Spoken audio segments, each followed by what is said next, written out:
Hi everyone, my name is Ford. One of my favorite places to go in the fall of every year is the city of Franklin, Pennsylvania, where they have the Franklin Apple Fest. It's kind of a street fair sort of atmosphere, but the part I like the best, and that's very enjoyable, but my favorite part is Sunday of every year, and that is when they have the big classic car show. I thought this year, I'll do something different. I want to go in and interview people with really unique takes on cars. So you'll see a small series of these videos with the same introduction, but different content. So make sure you check out all of the examples that I have posted here on YouTube. So let's get to it, all right? What's your name, sir? Les Myers. Les, I was looking for a unique car, and a car with two engines side by side, I think makes it unique. Have you ever seen it before? Never seen it before. I built this one. How did you synchronize, or how do you synchronize the power delivery to the rear wheels so that it's the same? Well, just built the motors the same, tuned them up the same, and it just kind of took care of itself after that. No problem at all driving. Really? Neither motor is dominant over the other one? Doesn't seem to be. What an idea. Do you have it patented? No patent.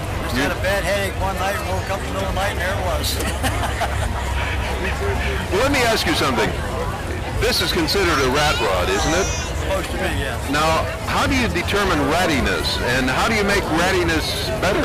And you say, boy, that's beautiful. You can't say that, can you? Well, it's all right. The rat rod's not supposed to be painted. My wife said if it wasn't painted, she wasn't going to ride in it, so I didn't know. Oh, okay. So it's the only rat rod that's painted that you've seen. So far, maybe she can scratch it up or something, get some sandpaper out.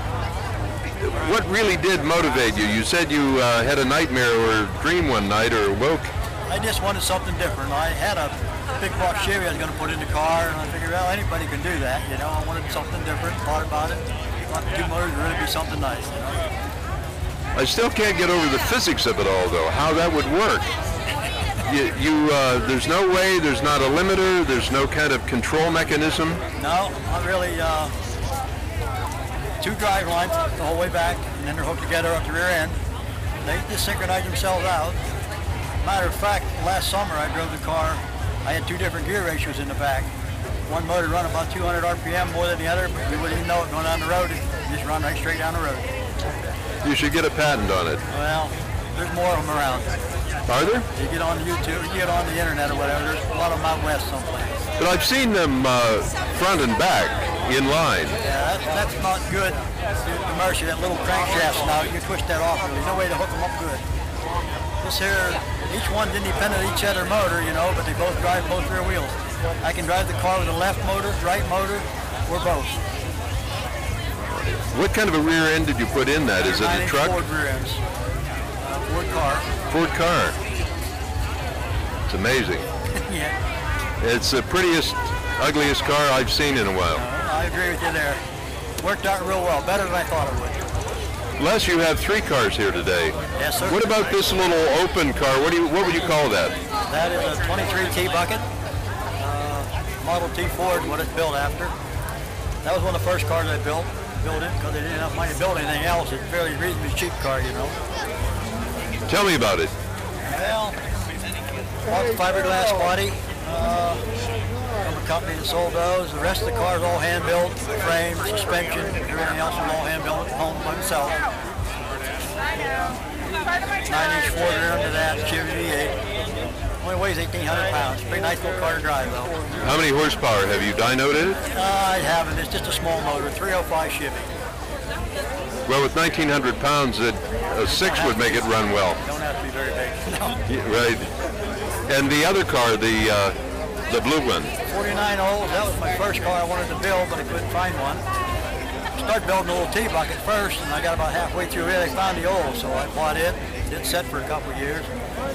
Back when I was a kid, my father had a couple of those Oldsmobiles, and I always wanted one after that. So we bought that one, did it all up. Pretty nice little car for us too. Just getting these three here would take some planning. You have to have drivers to bring them, you and a couple of other people, or do you have someone who takes you back home? And yes, my daughter drove the car down, one car, and her husband drove the other car. Oh yeah. She was complaining about the open wheel car being a little cold this morning, and I told her I warmed it up before we left. Didn't make any difference. That's cruel. Come on. Anything else you want to say about them? No, I'm just very fortunate to have them. What kind of training did you have that would lead you to do all of this work? Well, I've worked on cars all my life. I've been a final assembly mechanic at Joy Manufacturing all my life. Just about the only thing I know. Building stuff, I guess. You should start a new car brand. I still like the two-motor car. Oh, yeah. I like the olds the best, but I like driving the twin the most. Well, keep building. I imagine it keeps you alive to have a goal. I have another one in process right now. Oh, do you? What is it? Well, I do a lot of dirt track racing. It's a dirt track modified, but I'm making it a street legal car, 2 seats. And it looks just like a dirt track car. Oh my, where did you race? All over Pennsylvania, New York. About 50 years up and running now. Did you race at Blanket Hill in Katanning years ago? I didn't race there, but I've been there. Better people before I started driving. Yeah, I think it's a go-kart track now or something. Right. Well, Les, we'll be back next year to see the new car. Okay, well, I hope to have it here. Thank you, I appreciate it. Thank you. Thanks for watching the video. Remember, we have a number of them here on YouTube that you can take a look at from Franklin, Pennsylvania. And we'll be back next year with more unique cars. Thanks again.